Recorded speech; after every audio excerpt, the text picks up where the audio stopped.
ఓం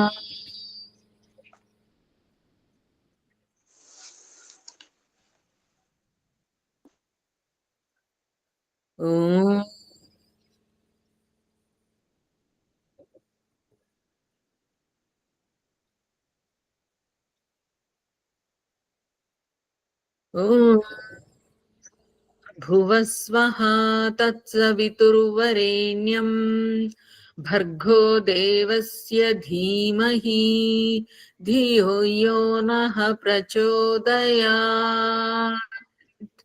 ఓం అసతో మా సద్గమయ తమసో మా జ్యోతిర్గమయ మృత్యోర్మా మృదంగమయ. ఓం సహనావతు సహనౌ భునక్తు సహ వీర్యం కర్వావహై తేజస్వినావధీతమస్తు మా విద్విషావహై. ఓం శాంతి శాంతి శాంతి. గురుభ్యో నమః. సర్వేభ్యో నమో నమః. అందరికీ నమస్తే, శుభ సాయంత్రం. ఈరోజు మనం సాంఖ్య దర్శనములోని ప్రకృతికి కారణం జీవాత్మ కాదు, అటులనే పరమాత్ముడు కూడా కాదు. కానీ కొంతమందికి ఇంకా సంశయం ఉంది, ఎందుకు కాకూడదు ఈ సృష్టికి పరమాత్ముడన్నా జీవాత్ముడన్నా కారణం ఎందుకు కాకూడదు అనేదే ప్రశ్న. దానికి కపిల మహర్షి ఏం చెప్తున్నాడంటే, ఇప్పుడు మనము ఉపాదాన నియమాత్ అంటే మట్టిని తీసుకుంటే మట్టి ద్వారా కుండ తయారవుతుంది. సువర్ణమును తీసుకుంటే దాని ద్వారా ఆభరణం తయారవుతుంది. తంతువులను తీసుకుంటే దాని ద్వారా వస్త్రము తయారవుతుంది. ఇప్పుడు వస్త్రముల యందు తంతువు యొక్క స్వభావం ఉందా లేదా? ఉన్నది. ఉన్నది. అటులనే కుండను తీసుకుంటే కుండ యందు మట్టి యొక్క గుణం ఉంటుంది. సువర్ణ ఆభరణమునందు సువర్ణము యొక్క గుణం ఉంది. అటులనే ఒకవేళ ఈ ప్రకృతి జీవుని నుంచి పుట్టినట్టయితే జీవుని గుణం ప్రకృతి యందు కనబడాలి. లేదు పరమాత్ముడు అంటారా, పరమాత్ముని యొక్క స్వభావము కూడా ప్రకృతి యందు కనిపించాలి. కానీ లోకమున అటులా లేదు. జడ పదార్థ స్వభావం జడముగా ఉంది, చేతన పదార్థ స్వభావము చేతనముగా ఉంది. కాకపోతే ఇప్పుడు మళ్ళా ఒక ప్రశ్న ఇస్తాడు అక్కడ. ఇప్పుడు ఈ దేహం ఉంది, ఈ దేహమున కదలికను చూసి, వృద్ధిని చూసి, కృషించిపోవడం చూసి మనం ఏమనుకుంటున్నాము? ఇందులో చైతన్య తత్వం ఉంది అనుకుంటున్నాం. ఈ శరీరం అంతా కూడా కదులుతుంది, వికసింపబడుతుంది. అంటే ఇందులో జరుగుతున్నటువంటి ఏవైతే మార్పులు ఉన్నాయో, అంటే కనిరెప్పలు కిందికి రావడం, పైకి పోవడం, శరీరములంతా కదలిక ఉన్నట్టు మనకు కనబడుతూ ఉంది. నిజముగా ఈ క్రియ అంతా శరీరమున జరుగుతుందా, లేదా శరీరమునందు ఉన్న జీవుడి వలన జరుగుతుందా? శరీరంలో ఉన్న జీవుని వల్ల జరుగుతుంది. అంటే ఇది ఎప్పుడు మనకు అర్థమవుతుంది? ఒక శవమును తీసుకున్నప్పుడు పూర్తి ఆకారం అక్కడ ఉంది, కానీ అందులో కదలిక ఉండదు. దానికి కూడా పరిశోధన జరిగింది. ఏంటి, జీవుడు శరీరమును వదిలేసి వెళ్ళిన తర్వాత అదేమన్నా పెరుగుతుందా, ఇదంతా కూడా పరిశోధన జరిగింది. అప్పుడు ఏమిటి అంటే శరీరంలోని అవయవాలు కాస్త ఉబ్బుతవి. అందుకు ఏమైపోతుంది, ఇప్పుడు మన కొంచెం శరీరంలో వ్రేళ్ళు పాదాలు ఉబ్బినట్టు ఒక్కొక్కసారి అవి మనకు పొడుగ్గా కనబడుతవి. అంటే మనిషి ఉన్నప్పుడు హైట్ చూసి పర్సనాలిటీ చూసి కొలిచి జీవుడు ఆ దేహాన్ని వదిలేసిన వెళ్ళిన తర్వాత దాన్ని కొలిస్తే ఒక 2-3 ఇంచులు వ్యత్యాసం కనబడిందంట. అంటే జీవుడు లేకుండా ఆ దేహములో వృద్ధి ఉంది కదా అని ఒకరి ప్రశ్న. దానికి శాస్త్రం ఏం చెప్తుంది అంటే, నిజముగా ఒక బెలూన్ తీసుకుంటే, ఒక బెలూన్ని మనం తీసుకున్నప్పుడు దాంట్లో మనం గాలి నింపినప్పుడు బెలూన్ ఏమవుతుంది, ఉబ్బుతుంది. ఉబ్బుతుంది. ఎందువల్ల అంటే అందులో శ్వాసకి అవకాశం ఉండింది. మళ్ళీ శ్వాసను తొలగించేస్తే తగ్గిపోతుంది. ఎప్పుడైతే జీవుడు ఈ శరీరమున ఉంటాడో అక్కడ తీసుకున్న పదార్థాల వలన రక్తము మాంసము మజ్జ ఇవన్నీ పెరుగుతూ ఉంటవి. అంటే శరీరమున ఎంత మోతాదులో రక్తం ఉండాలి, ఎంత మోతాదున నీరు ఉండాలి, ఇదంతా కూడా జీవుడు ఉన్నప్పుడు ఆ శరీరం లోపల ఇవన్నీ జరుగుతూ ఉంటవి. ఒక్కొక్కసారి మనం వింటాం రక్త కణాలు తగ్గినవని, నీటి అంశం పెరిగింది అంటే అప్పుడు మనం ఆ శరీరాన్ని ఆరోగ్యప్రదమైన శరీరము అనం. దాన్ని ఏమంటాము మనం, రోగగ్రస్త శరీరం అంటాం. శరీరం అంటాం. కానీ పూర్ణ ఆరోగ్యంగా ఉన్న శరీరమును తీసుకుంటే అందులో ఎంత మోతాదులో ఉండాలో అవన్నీ సక్రమముగా ఉంటే మనం దాన్ని ఏమంటాము, ఆరోగ్యమైన శరీరం అంటాం. ఆరోగ్యమైన శరీరం. ఏది హెచ్చు తగ్గులతో ఉన్నా అనారోగ్య శరీరం. కాబట్టి అసలు జీవుడు ఉన్నప్పుడే ఈ శరీరానికి 2 నామములు ఉన్నవి, ఆరోగ్య శరీరము, అనారోగ్య శరీరం. అసలు జీవుడు శరీరాన్ని వదిలిపెడితే ఆ శరీరములో పదార్థాలన్నీ కూడా హెచ్చు తగ్గులు కాకుండా ఉంటాయని మనం ఎలా అనుకుంటాము, వీలు లేదు. అక్కడ రక్తము దగ్గర నీటి అంశం పెరిగే అవకాశం ఉంది. అప్పుడు శరీరం ఎలా కనబడుతుంది, మనకు లావుగా కనబడుతుంది. ఆ తర్వాత ఆ శరీరమున ప్రాణవాయువు కంటే అపానవాయువే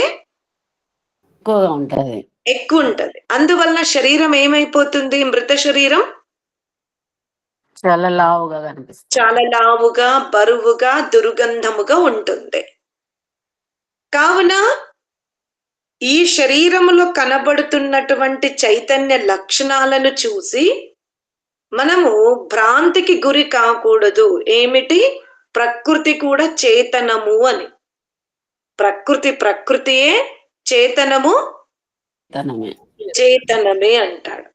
అని ఇంకోటి ఏం చెప్తున్నాడంటే, సర్వత్ర సర్వదా సర్వా సంభవాత్. ఇప్పుడు మనం ఏం చూస్తున్నామంటే, కార్యము నిత్యమా అంటే కొంతవరకే నిత్యం. ఇప్పుడు మనం సత్వరజస్తమసాం సామ్యావస్థ ప్రకృతి అనే కారణము నుండి ఏ కార్యం పుట్టింది, మహత్తత్వం పుట్టింది. మహత్తత్వం కొంతకాలం ఉంటేనే కదా దాని నుండి అహంకారం జనిస్తుంది. అంటే కొంతకాలం ఉన్నది, ఏది కార్యం ఉంది. అందువల్ల మనం దాన్ని ఏమంటున్నాము, నిత్యం అంటున్నాం. అర్థమైందా? ఇప్పుడు మహత్తత్వము నుండి అహంకారం పుడుతుంది. అహంకారము కొద్ది కాలము స్థిరముగా ఉంటేనే దాని నుండి పంచ తన్మాత్రలు జన్మింపబడుతవి. పంచ తన్మాత్రలు స్థిరముగా ఉంటేనే ఉభయ ఇంద్రియాలు పంచభూతాలు పంచభూతాల యొక్క ఉత్పత్తి జరుగుతుంది. పంచభూతాలు దీర్ఘకాలం స్థిరముగా ఉంటేనే అన్నాదుల ఉత్పత్తికి అవి కారణమవుతుంది. అన్నాదులు కూడా కొద్దిసేపు ఉంటేనే అందులో నుండి జీవునకు కావలసిన మధ్య, రక్తము ఇవన్నీ కూడా ఉత్పత్తి జరిగే అవకాశం ఉంది. అన్నంత మాత్రాన కార్యము నిత్యమే, కానీ దీర్ఘకాల నిత్యము కాదు. అర్థమైందా? కొంతకాలం ఉంటుంది.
నా వాయిస్ వినబడుతుందా?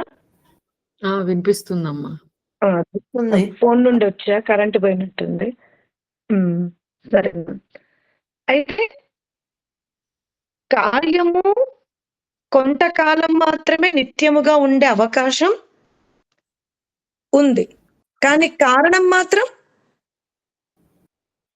కారణం ఎటువంటిది అంటే అది దీర్ఘకాల నిత్యతత్వం. ఇప్పుడు మనం పంచభూతాలు దేంట్లో లయమవుతవి? ఇప్పుడు పురుష శరీరం తీసుకుంటే ఈ శరీరాన్ని మనం భౌతిక అగ్నితో భస్మం చేస్తే ఈ శరీరం ఎక్కడ లయమవుతుంది? పంచభూతాలలో కారణములో లయమవుతుంది. అవునా? పంచభూతాలలో లయమవుతుంది అంటే కారణములో లయమవుతుంది.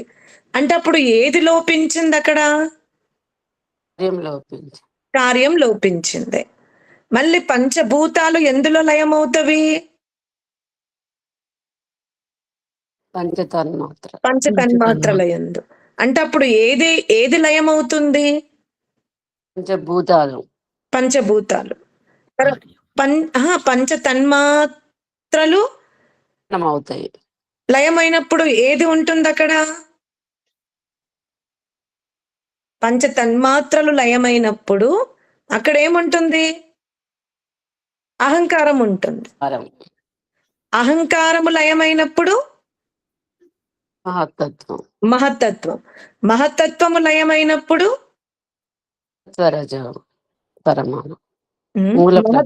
మహత్తత్వం లయమైనప్పుడు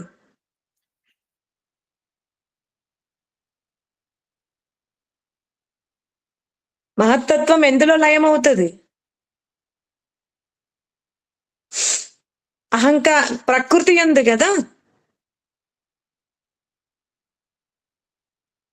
వినిపించట్లేదా? వినిపిస్తుందమ్మా. మరి ఎందుకు అక్కడ ఆగిపోయారు? మహత్తత్వం ప్రకృతి ఎందులో లయమవుతుంది? మూల ప్రకృతిలో మూల ప్రకృతి. అంటే ఇక్కడ ఏది నిత్యంగా ఉంది? కారణం నిత్యంగా ఉంది. కారణం నిత్యముగా ఉంది. కార్యం ఏమైపోతుంది? కొంతకాలం ఉంటుంది, మళ్ళీ కారణంలోకి లయమైపోతూ ఉంది. కానీ అంత మాత్రాన వస్తువు లేదన్నట్టు అనడానికి వీలు లేదు. లేదు. ఒక వస్తువు తయారైంది, అది కొంతకాలం ఉంటుంది, తర్వాత మళ్ళీ ఆ వస్తువునందు అదేమైపోతుంది? విలీనమవుతుంది. లయం అవుతుంది. లయం అంటే అదృశ్యమైతుంది. పూర్తిగా లేకుండా అయితే కాదు. పోదు. ఇదే సృష్టి ధర్మము. శాస్త్రం ఏం చెప్తుంది అంటే ప్రకృతి నుండే ప్రకృతి జన్మిస్తుంది, చేతనం నుండి చేతనము జనింపబడదు. అర్థమైందా? ఈ సృష్టిని మొత్తం తీసుకుంటే ఈ సృష్టి ఉత్పత్తికి కారణం పరమాత్ముడు కాదు, జీవుడు కూడా కాదు. కాదు. అర్థమైందా? అంటే ఈ కార్యరూప జగత్తునకు ఎవరు కారణము? కార్యరూప జగత్తునకు మూల కారణం ఎవరు? కారణ జగత్తు. కారణ జగత్తు. మరి ఇప్పుడు కారణ జగత్తు స్వయముగా వికసింపబడుతుందా అంటే ఈ లోకమున ఈశ్వర అస్తిత్వమును ఒప్పుకోవాలి అంటే చాలా మందికి కష్టమైతుంది. ఇప్పుడు మనమే అంటున్నాం కదా, ఏమిటి అంటే ప్రకృతి నుండి ఈ సృష్టి ఏర్పడింది. అందుకనే ఒక వాదం ఏమొచ్చింది? ఈ సృష్టి సహజముగా ఉన్నది, దీన్ని ఎవ్వరూ తయారు చెయ్యలేదు. ఈ సిద్ధాంతం ఇక్కడి నుండే వచ్చింది.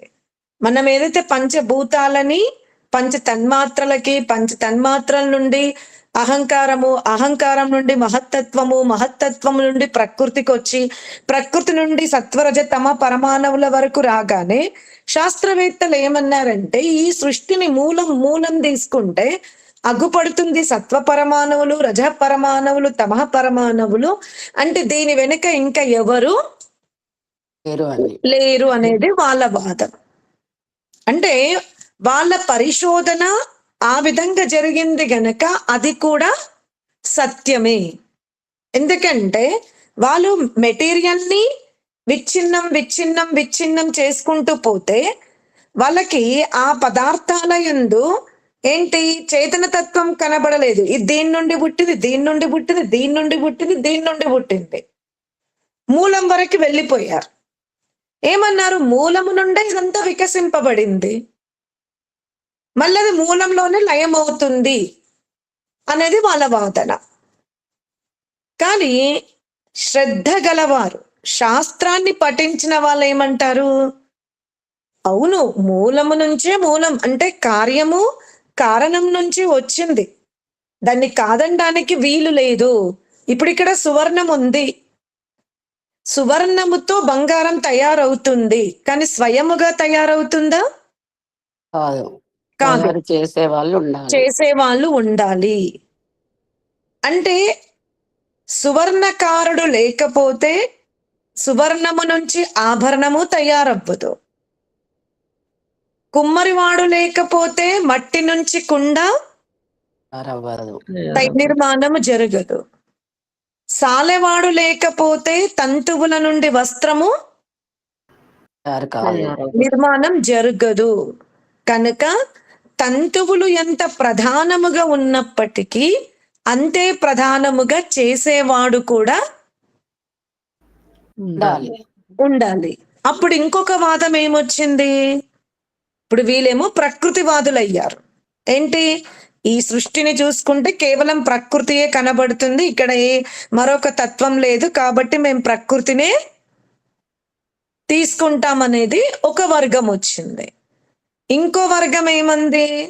పదార్థాలు ఉన్నంత మాత్రాన అవి ఆ విధంగా తయారు కావడం లేదు, కాబట్టి చేసిన వాడు ఉన్నాడు అనేది ఇంకొక వాదం వచ్చింది.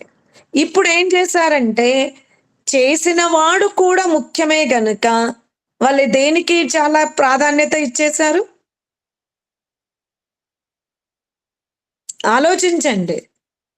ఇప్పుడు మనం ఏమన్నాము, వస్తువు ఉంటేనే పదార్థం తయారవుతుంది. ఆ పదార్థం తయారవ్వడంలో వస్తువు యొక్క కోణము ఎంత ఆ పెద్దగుందో అలాగే తయారు చేసిన వాడి వ్యక్తి యొక్క గొప్పతనం కూడా అంతే ఉంటది. అంతే ఉంది. అప్పుడు ఒక శ్రద్ధావంతుడు ఏం చేశాడు, ఒక వ్యక్తి ఏమో ప్రకృతి గురించి వర్ణించాడు, ఇంకో వ్యక్తి ఏమన్నాడు, మెటీరియల్ ఉంటే సరిపోదు, చేసేవాడు కూడా ఉండాలి, కాబట్టి మేము ఎవరికి ఎక్కువ ప్రాధాన్యత ఇస్తాము, చేసిన వాళ్ళు. చేసిన వాడికి. అర్థమైందా? అందువలన లోకమున ఈశ్వర తత్వాన్ని వాదించే వాళ్ళు ఒక వర్గం అయితే ప్రకృతి తత్వాన్ని వాదించే వాళ్ళు మరొకరు. ఒకరైతారు. ఇప్పుడు మనం ఏందంటే ఈశ్వర అస్తిత్వాన్ని కూడా ఒప్పుకుంటున్నాము, ప్రకృతి ప్రకృతి తత్వాన్ని కూడా ఒప్పుకుంటున్నాం. అర్థమైందా?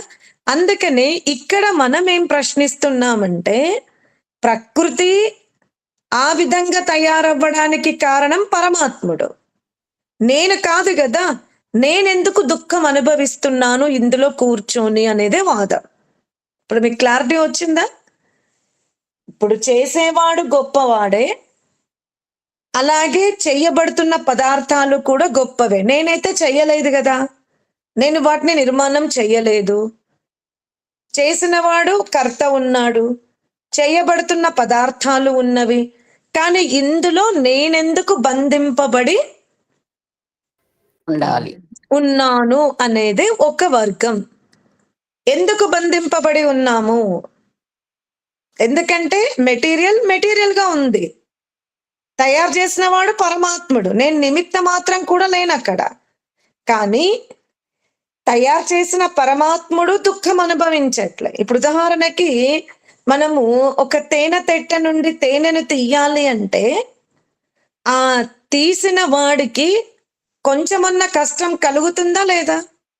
కలుగుతుంది. చాలా ఆలోచించుకోండి, సిద్ధాంతాన్ని పైన నేర్చుకోకండి. ఇప్పుడు ఒక తెట్ట నుండి తేనెను తీయాలి అంటే అక్కడ మనిషి ఎంతో కొంత దుఃఖాన్ని అనుభవిస్తాడు. అట్లాగే సువర్ణకారుడు సువర్ణము నుండి ఆభరణం తయారు చేయాలి అంటే కష్టపడాల్సి ఉంటది, శ్రమ చేయాల్సిందే. ఇప్పుడంటే మిషన్స్ వచ్చినాయి, కానీ ఒకప్పుడు ఒక మట్టి దీపం పెట్టుకొని, అంటే కిరోసిన్ దీపం పెట్టుకొని దాని నుంచి వేడి చేసుకుంటూ కండ్లకి అది పొగబోతది అంటే మండుతవి, ఇదంతా కూడా భరించి సువర్ణాన్ని వాళ్ళు ఏం చేసేవారు, ఆభరణంగా మారుస్తాడు. సాలెవాడు తంతువులని చెక్క మీద తిప్పేటప్పుడు పాదముల యొక్క శ్రమ చాలా ఎక్కువగా ఉంటది. అంటే కొంత మోతాదులో వస్తువులను తయారు చేయాలంటేనే సువర్ణకారుడు, తేనెటీగ తీయాలంటే ఆ కార్యకర్త, కుమ్మరివాడు, వీళ్ళందరూ ఇంత కష్టపడుతున్నారు. మరి ఇంత పెద్ద సృష్టిని రచించడములో పరమాత్మునికి కష్టములు లేవు. అదే చాలా ఆశ్చర్యము అంటారు. అప్పుడు పరమాత్ముడు ఏం చెప్తున్నాడు, నేను అకాయం, మీరు ఉపకరణాల ద్వారా వస్తువులని తయారు అంటే చేస్తున్నారు, అంటే హస్తపాద ఇంద్రియాలతో మీరు ఆ పనిని పూర్తి చేస్తున్నారు. నాకు హస్తపాదములే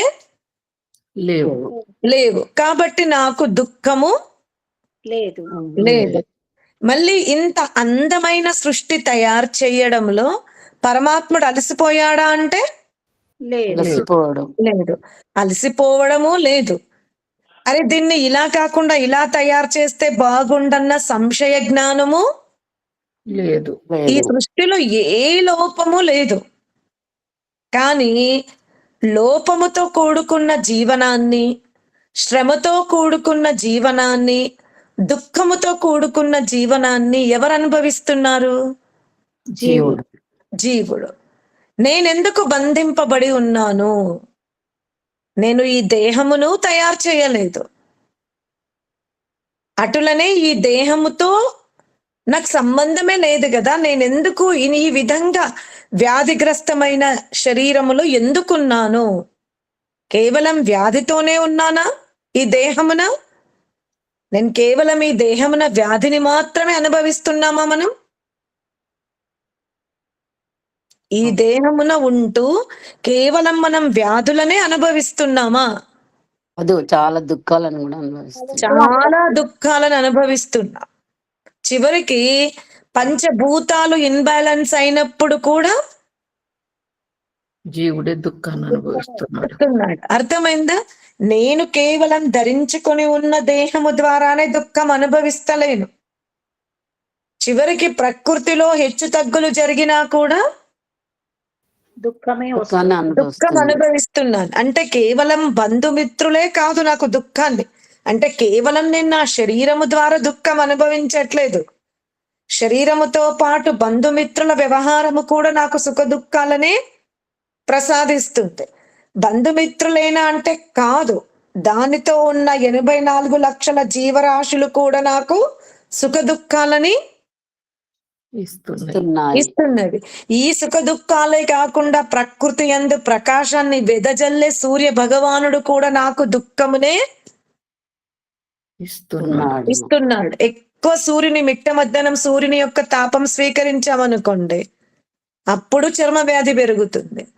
అసలు సూర్యుని కాంతినే తీసుకోలేదనుకోండి, అప్పుడు కూడా చర్మ వ్యాధులు పెరుగుతుంది. ఇలా ప్రకృతిలోని నా శరీరమే కాకుండా నా తోటి బంధుమిత్రులు, మళ్ళీ వీలే కాకుండా ఇతర సహజ ప్రాణులు, అవి కాకుండా వృక్షములు, నదులు, సూర్య చంద్ర నక్షత్ర గోళాలు, పంచభూతాలు, ఇవన్నీ కూడా నాకు దుఃఖం ఇవ్వడానికి గల కారణం ఏమిటి అనేదే శాస్త్రంలో జరుగుతున్న చర్చ. అర్థమైందా? చివరికి కపిల మహర్షి ఏమంటున్నాడు అనంటే, నీవు నిజముగా ఈ సృష్టిని నువ్వు తయారు చేయలేదు, కానీ ఈ సృష్టి వెనుక నీకు మాత్రమే ప్రయోజనం ఉన్నది. ఈ సృష్టిని నువ్వు తయారు చెయ్యలేదు, కానీ దీని వెనుక ప్రయోజనం ఎవరికి ఉంది? దేవుడికే ఉంది. కాబట్టి ప్రయోజనముతో నీవే సుఖపడుతున్నావు. ప్రయోజనం సిద్ధింపనప్పుడు దుఃఖము కూడా నీవే అనుభవించాలి. అంటే ఇప్పుడు మనం ఏది త్యజించాలి? దుఃఖాన్ని త్యజించాలి. దుఃఖమున బాగా ఆలోచించండి. ఈ సృష్టి ప్రయోజనం ఉంది, మనం ప్రతికూల వ్యవస్థనేమో త్యజింపాలనుకుంటున్నాం, అనుకూల వ్యవస్థని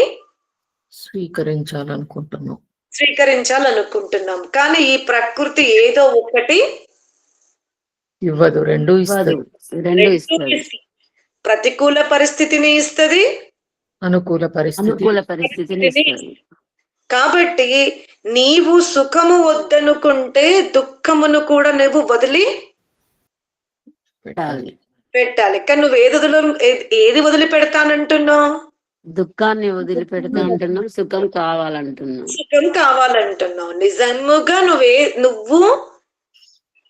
నిజముగా నీకు ఈ ప్రకృతి కష్టముగా ఉంది అనిపిస్తే నువ్వు సుఖమును కూడా వదిలిపెట్టాలి. కానీ అది జరుగుతుందా? అంటే ఈ ప్రకృతి అంటే ఈ సృష్టి వెనుక ఎవరికి ప్రయోజనం ఉంది అంటే జీవాత్మకే. పరమాత్మనికి ప్రయోజనం లేదు. కానీ జీవుడు ఎప్పుడు వ్యతిరేకిస్తున్నాడు ఈ సృష్టిని? దుఃఖం కలిగినప్పుడు, సుఖం కలిగినప్పుడు మాత్రమే అర్థమైందా? జీవుడు నిజంగా ప్రకృతిని వ్యతిరేకించట్లేదు. దేన్ని వ్యతిరేకిస్తున్నాడు? పరిస్థితులను వ్యతిరేకిస్తున్నాడు. మనం వర్ణించుకుంటూ వెళ్తే సాంఖ్యకారుడు ఏమంటున్నాడు అంటే, నువ్వు చాలా తెలివిగా ఉన్నావు, నీకు సృష్టితో ప్రయోజనం ఉంది, కానీ నువ్వు ఏ ప్రయోజనమును కావాలనుకుంటున్నావు? లబ్ధి. నీకెందులో సుఖం ఉందో అది మాత్రం కావాలనుకుంటున్నావు. ఏది నీకు దుఃఖం ఉందో అది మాత్రమే వదిలిపెట్టాలనుకుంటున్నావు. అది జరిగే పని కాదు. అంతే. ఇది చాలా చిన్న లైన్ కదా. మనం సుఖమును కావాలనుకుంటున్నాం, దుఃఖమును వద్దనుకుంటున్నాం అని ఆ వద్దనుకొని ఏమి ప్రపగండ చేసుకుంటున్నాము? అబ్బా ఈ సృష్టి లేకపోతే బాగుండు అనుకుంటున్నాం. కానీ నిజముగా ఈ సుఖ దుఃఖాలే నాకు వలదు అనుకుంటున్నామా? అర్థమైందా? అదే ఇక్కడ కపిల మహర్షి చెప్తున్నాడు. శాస్త్రకారులు ప్రకృతిని తీసుకుంటే ఆహా ఇప్పుడు ఇంకా ఈ ప్రకృతి నుండి తయారైంది కాబట్టి దేవుడితో ఏం పని అని ఒక వర్గం వచ్చింది. మళ్ళీ ప్రకృతి ఉంటే సరిపోదు, చేసేవాడు కూడా ఉండాలి అంటే అయితే మేము ప్రకృతిని తక్కువ అంచనేస్తాం, చేసేవాడికే ఎక్కువ ప్రాధాన్యత ఇస్తామని ఒక వర్గం వచ్చింది. మూడో వాడేమంటున్నాడు, అరే ప్రకృతి స్థానంలో ఉంది, చేసేవాడు ఉన్నాడు, మధ్యలో నేనెందుకయ్యా ఇక్కడ పిండి అవుతున్నాను అంటే అప్పుడు ఏం చెప్పబడింది శాస్త్రం? నీవు ఒకటి కావాలనుకుంటున్నావు, ఇంకొకటి వద్దనుకుంటున్నావు. నువ్వు నిజముగా వివేకముతో పరిశీలించి రెండింటిని స్వీకరించాలి. కానీ మనం రెండు వదిలిపెట్టగలుగుతున్నామా? ఒకటి వదిలిపెట్టడానికి సిద్ధంగా ఉన్నామా? ఒకటే వదిలిపెట్టడానికి సిద్ధంగా ఉన్నాం కాబట్టి ప్రాబ్లమ్స్. అర్థమైంది? అదే అంటాడు, అత త్రివిధ దుఃఖ అత్యంత నివృత్తి అత్యంత పురుషార్థ అంటే అసలు నువ్వు ఈ ప్రకృతి యందు బంధింపబడని కార్యములు చేస్తేనే నీకు పూర్ణ సుఖం ఉంది. నువ్వేమంటున్నావు? నాకు ప్లస్ కావాలి, మైనస్ వద్దంటున్నావు. అందువలన నీ కార్యసిద్ధి ఎప్పటికీ పూర్తి అవ్వదు. నిజముగా ఈ సృష్టి నీ ప్రయోజనం కొరకే ఉంది, నీ లక్ష్యం కొరకే ఉంది, నీ మనోరథాలను తీర్చడానికే ఉంది. ఇప్పుడు మనం అనుకుంటున్నాం, అమ్మ మోక్షం అంటే నా లక్ష్యము జిల్ల పురుగుగా వివిధ చిన్న చిన్న పారుతూ ఉన్నటువంటి శరీరాదుల యందు కూడా నేను బంధింపబడుతున్నాను కదా, అది నా ప్రయోజనం కాదు కదా, నా కోరిక కాదు కదా అని జీవుడు అనుకుంటున్నాడు. అనుకొని దానికి కూడా ఒక వర్గం ఏం చేసింది, అందులో జీవాత్మని లేదు అని కూడా ఒక వర్గం తయారైంది. కానీ నిజంగా ప్రపంచంలో వృక్షాదుల యందు చిన్న చిన్న సూక్ష్మ శరీరాలు ఎందు కూడా జీవుడున్నాడు. బంధింపబడడానికి కారణం కేవలం పరమాత్ముడైతే కాదు, ఇది జీవుని యొక్క అభిలాషని. ఏం కళ్యాణమ్మ? అదేంటి మాతాజీ, గొప్ప మానవుడిగా పుట్టాలనుకుంటాం కానీ జిల్ల పురుగుగా వివిధ యోనుల యందు కూడా మనం పుట్టాలనుకుంటామా అన్న ప్రశ్న మీకు వస్తుందా లేదా? వస్తుంది మాతాజీ. మరెందుకు బంధింపబడ్డారు అక్కడ?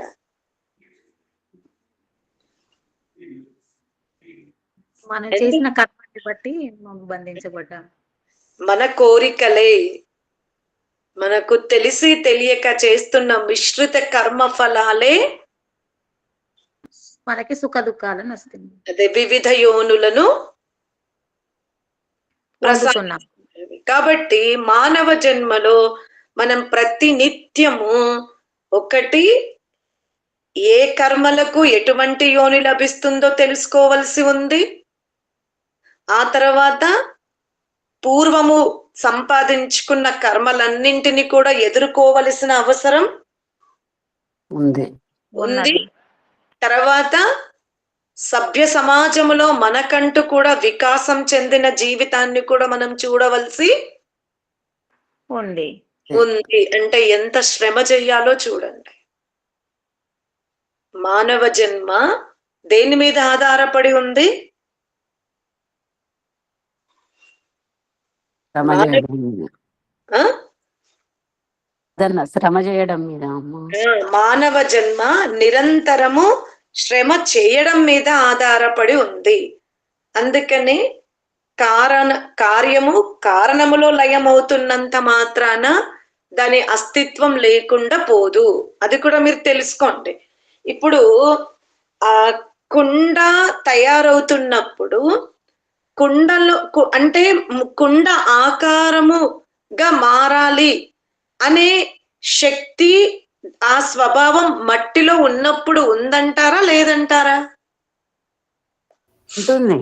ఉంది, మూలంలోనే ఉంది. ఒకవేళ మీరు అన్నారనుకోండి మూలములో ఇది లేదు అంటే సువర్ణముతో కూడా కుండ తయారవ్వాలి కదా. అటులనే మట్టితో సువర్ణం తయారవ్వాలి. అంటే కుండగా మారాలి అంటే దాని కారణములో ఆ స్వభావము ఉంటేనే అది తయారవుతుంది. అలాగే సువర్ణము నుండి ఆభరణముగా మారాలి అంటే దాని ఉత్పత్తికి కారణమైనటువంటి పదార్థమునందు ఆ స్వభావం ఉండాలి. మళ్ళీ ఇక్కడ ఇంకో ప్రశ్న వేస్తాడు, బాగా గుర్తు పెట్టుకోండి.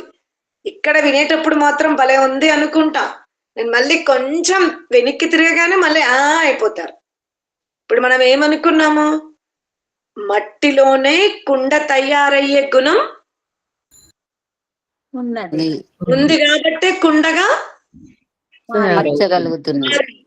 సువర్ణములో ఆభరణమయ్యే స్వభావం ఉంది గనుకనే తయారవుతుంది, సువర్ణం తయారవుతుంది. సిద్ధాంతం బాగా గుర్తుందా? ఏంటి, ఒకవేళ అది లేకపోతే మట్టి నుండి సువర్ణం సువర్ణము నుండి మట్టి తయారవ్వాలి. లోకంలో జరుగుతుందా?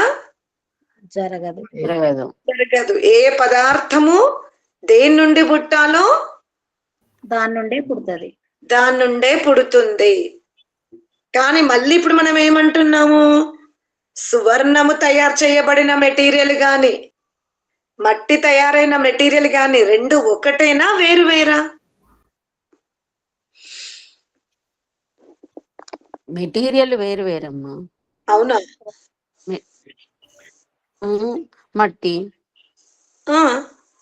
మట్టిలో మట్టి స్వభావం ఉంది, సువర్ణంలో సువర్ణ స్వభావం ఉంటది కదా. నేనేమి లేదని చెప్పట్లేదు, ఇక్కడ మనం సూక్ష్మంగా మిమ్మల్ని నేను ప్రశ్నిస్తున్నా. మట్టి దేని నుండి అయితే ఉత్పత్తి జరిగిందో ఆ కణాలు, సువర్ణము దేని నుండి అయితే ఉత్పత్తి జరిగిందో ఆ కణాలు వేరు వేరా ఒకటా అని అడిగా. ఒకటే అమ్మ, సత్వరజ తమ ఉండే రేషియో వేరే అయి ఉండొచ్చు అంతే. ఏంటంటే కలపడములో నిష్పత్తిలో తేడా అంతే. అర్థమైందా? మూలమైతే అన్నింటికి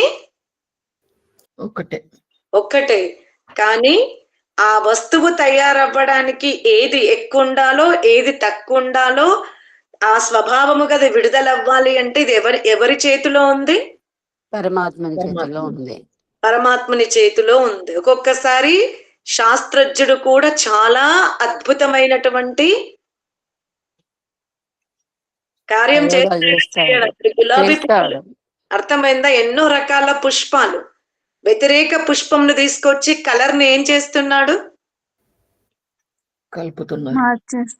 మారుస్తున్నారు. కూరగాయలు కూడా ఇలా శాస్త్రజ్ఞులు కూడా చాలా చిత్ర విచిత్ర రూపకల్పన చేస్తూ ఉంటారు. ఇక్కడ అదే చెప్తున్నాడు, ఒక సీమితం వరకే దాని స్వభావం ఉంటుంది, పరాంతం వెళ్ళిపోతే మళ్ళీ అన్నింటి యొక్క ఉనికి ఒక్కటే. కానీ జీవాత్మ అలా ఉందా? జీవులు అందరూ ఒకేలాగా ఉన్నారా? అందరి స్వభావం ఒకటే. జీవుల యొక్క పరిశోధన ఎంత దూరంగా మనం చేసుకుంటూ వెళ్తే చివరికి ప్రకృతి తత్వం అన్న మూలం వచ్చే వరకు ఒకటిగా కనబడుతుంది, కానీ జీవుల స్వభావాలు మాత్రం ఒకటిగా. అందుకని జీవుల స్వభావం ఒకటయ్యే వరకు ఈ సృష్టి యొక్క రచన జరుగుతూనే ఉంటది. ఇప్పుడు ఎవరు మారాలి? సృష్టి కార్యం మారాలా? జీవుల యొక్క ఆలోచన మారాలా? జీవుల యొక్క ఆలోచన మారాలి. ఇది ఈ ప్రపంచమున సంభవమా? కాదు, సంభవం కాదు. సంభవం కాదు. ఎప్పుడైతే జీవులు ఉన్నతమైన జ్ఞానానికి స్వాములవుతున్నారో అప్పుడు ఆ జీవులు ఎక్కడుంటున్నారు? ఈ లోకమున ఆశ్చర్యమే అది. ఉన్నతమైన జ్ఞానమును సంపాదించుకోగానే జీవులు ఏమైపోతున్నారు? మోక్షంలోకి వెళ్ళిపోతున్నారు. మోక్షంలోకి వెళ్ళిపోతున్నారు. పోనీ అక్కడే శాశ్వతంగా ఉంటున్నారా అంటే లేదు. లేదు. ఉండడం లేదు. మళ్ళీ హెచ్చు తగ్గులున్న ప్రపంచానికి మళ్ళీ వస్తున్నారు. కాబట్టి ఎప్పటికీ కూడా సృష్టి కార్యం ఆగడానికి వీలు లేదు. లేదు. కారణం ఏంటంటే జీవాత్మ సామర్థ్యము సీమితము. జీవాత్మ యొక్క సామర్థ్యం సీమితము. సీమితం. అర్థమైందా? పరమాత్మని సామర్థ్యం అనంతం. అనంతం. అర్థమైందా? జీవుడు ఈ సృష్టిలో బంధింపబడడానికి కారణం అతని సామర్థ్యమే, అతని స్వభావమే, అతని కోరికలే, అతని ఆలోచనలే అని తెలుసుకునే ప్రయత్నం చేస్తాం. ఓం శాంతి శాంతి శాంతి.